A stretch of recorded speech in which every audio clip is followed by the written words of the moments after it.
नमस्कार दोस्तों, मेरा नाम मोहित शुक्ला और हमारे साथ जुड़े हैं टू यश मिश्रा जी, जो युवा पत्रकार हैं। और आज का मुद्दा थोड़ा आने वाले चुनाव को लेकर चलते हैं। तो उत्तर प्रदेश में चुनाव आने वाले हैं, तो क्या लगता है योगी आदित्यनाथ फिर से अपनी कुर्सी पर जमे रह पाएंगे आपके हिसाब से?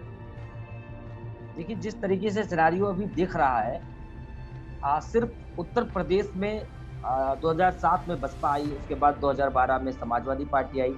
अभी अगर देखें तो 2017 में योगी आदित्यनाथ मुख्यमंत्री बनी, बीजेपी की सरकार बनी। एक बार से ज्यादा पिछले 3 टर्म को देखें तो कोई दोबारा रिपीट नहीं कर पा रहा है सरकार।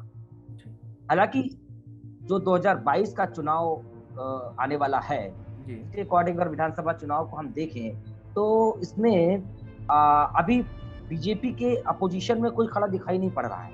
जी। अगर समाजवादी पार्टी को देखें तो सबसे ज्यादा मजबूत स्थिति में समाजवादी पार्टी है, क्योंकि बसपा की अगर बात करेंगे तो 11 विधायक सिर्फ उनके 2017 में जीत के आए थे। उसमें से कई विधायकों को मायावती ने बाहर कर दिया, अलग अलग आरोप लगा करके।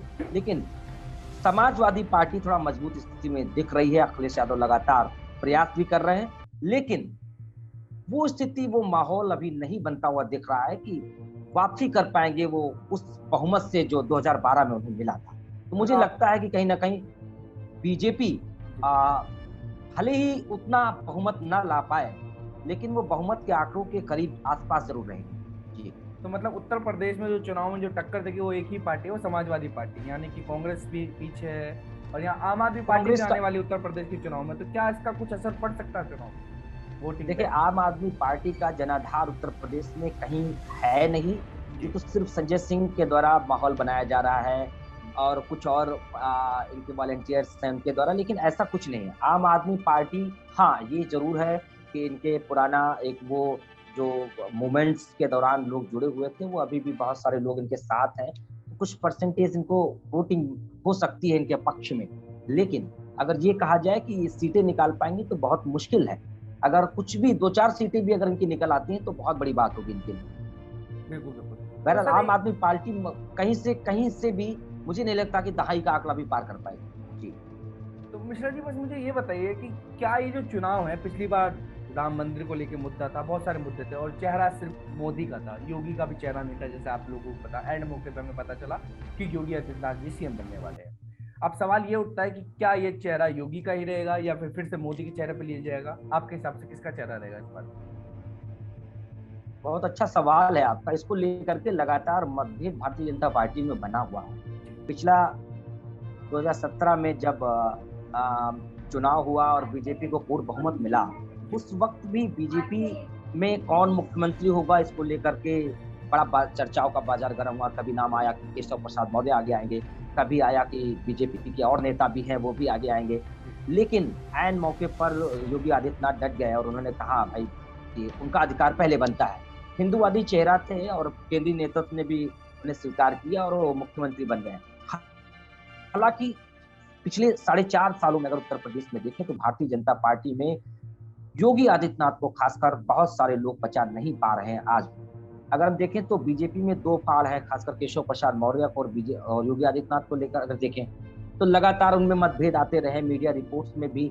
अभी हाल ही की अगर बात करें तो एक दिन पहले का फिर से केशव प्रसाद मौर्य का बयान आया है कि केंद्रीय नेतृत्व तय करेगा कि उत्तर प्रदेश में 2022 में मुख्यमंत्री चेहरा कौन होगा। चेहरे को दिखा करके, प्रेजेंट करके चुनाव लड़ा जाएगा या फिर मोदी जी के नेतृत्व में ही चुनाव लड़ा जाएगा, ये अभी तय केंद्रीय नेतृत्व करेगा। और कुछ वहीं अगर बीजेपी उत्तर प्रदेश प्रेसिडेंट की बात करें तो वो लगातार कह रहे हैं कि योगी आदित्यनाथ के नेतृत्व में चुनाव लड़ा जाएगा। तो कहीं कंट्रोडिक्शन है। स्वामी प्रसाद मौर्य का भी बयान आया था, उन्होंने भी यही कहा था कि भाई केंद्रीय नेतृत्व तय करेगा, योगी जी के नेतृत्व में नहीं चुनाव होगा, केंद्रीय नेतृत्व तय करेगा। तो अभी भी कंट्रोडिक्शन आपस में बना हुआ है। अभी तय नहीं कर पा रहे हैं किसके नेतृत्व में चुनाव लड़ा जाएगा। वो अलग बात है कि हाल ही में प्रधानमंत्री मोदी जी वाराणसी दौरे पर आए थे और उन्होंने मुख्यमंत्री योगी आदित्यनाथ की बहुत तारीफें की थी, बहुत उन्हें श्रेष्ठ, और कोरोना काल में किस तरीके से उन्होंने जमीनी स्तर पर कार्य किया उसकी प्रशंसा भी की थी। लेकिन उन्होंने मंच से कभी ये नहीं कहा कि योगी आदित्यनाथ के नेतृत्व में चुनाव लड़ा जाएगा। इससे साफ स्पष्ट है कि अभी ये तय नहीं हो पा रहा है कि बीजेपी में किसके नेतृत्व में चुनाव लड़ा जाएगा, और दो फाट बीजेपी में पहले से सामने दिखाई पड़ रहे हैं। जी। तो ये एक जानकारी लेनी थी हमें और से कि हमेशा भाजपा पार्टी और रही बात खास तौर से योगी आदित्यनाथ की, ये सिर्फ एक जाति पर चुनाव मैक्सिमम लड़ा जाता है। राम मंदिर का मुद्दा हो, ये बहुत सारे मुद्दे हो, धर्म के ऊपर ही चुनाव लड़ा जा रहा है मैक्सिमम। तो क्या इस बार भी धर्म ही मेन पॉइंट होगा या कुछ विकास की भी बात होगी? देखिए, आपको मैं बता दूं, सबसे पहले करेक्ट कर दूं, बीजेपी जाति के आधार पर चुनाव नहीं लड़ती है। जाति के आधार पर चुनाव लड़ने की अगर हम बात करेंगे तो धर्म की सबसे ज्यादा बात बसपा की बात करेंगे। हाँ, धर्म धर्म के अगर आधार पर बात करेंगे तो बीजेपी धर्म की राजनीति करने पर बीजेपी पर लगातार आरोप लगता रहा है, चाहे वो राम मंदिर के मुद्दे को लेकर के खासकर। तो लेकिन अगर 2019 का चुनाव देखें, 2017 का, 2014 का चुनाव देखें, उसके बाद 2019 का चुनाव देखें, तो विकास की बात हुई। 2012 के चुनाव के बाद 2017 में अखिलेश यादव जब दोबारा चुनाव लड़े, तब भी विकास की बात हुई। विकास के मुद्दा प्रमुख था, धर्म और जाति का मुद्दा तो अलग विषय है।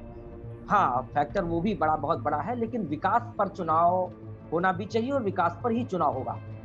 5 साल में ये जनता जरूर जानना चाहेगी, पूछना चाहेगी, इसका आकलन करेगी और इसी के आधार पर वोट करेगी। हाँ, धर्म फैक्टर आएगा। राम मंदिर एक बड़ा मुद्दा रहा है, एक शताब्दी का मुद्दा रहा है और लोगों ने बहुत चाहा है दिल से, खासकर हिंदू धर्म के लोगों ने, कि ये मंदिर बने। और बीजेपी के शासनकाल में ये मंदिर बन रहा है, तो कहीं ना कहीं इसको फायदा जरूर होगा। और लेकिन जो चुनाव होगा, जो आकलन होगा, जो मतदान होगा, वो मेरे ख्याल से विकास के नाम पर ही होगा। तो लगता है इस बार अब विकास को थोड़ा और आगे रखा जाएगा। बिल्कुल, विकास की बातें, चाहे अखिलेश यादव को आप ले लीजिए, वो भी विकास की बातें करते हैं कि हमने ये काम किए हैं। अगर प्रधानमंत्री की बात करें तो वो भी अपने कार्यों को गिना रहे हैं। मुख्यमंत्री योगी आदित्यनाथ की बात करें तो वो भी विकास की ही बात कर रहे हैं। वो अलग बात है, धर्म की राजनीति के आरोप लगते रहे, लेकिन वो सेकेंडरी मुद्दा है। जी बिल्कुल, बहुत बहुत धन्यवाद सर बात करने के लिए हमारे साथ। और हमें जनता की भी राय जरूर चाहिए होगी। अगर आपको लगता है कि कुछ और मुद्दे हो सकते हैं उत्तर प्रदेश के चुनाव में विकास को छोड़कर, तो हमें कमेंट बॉक्स में जरूर बताइएगा। आप सभी का धन्यवाद।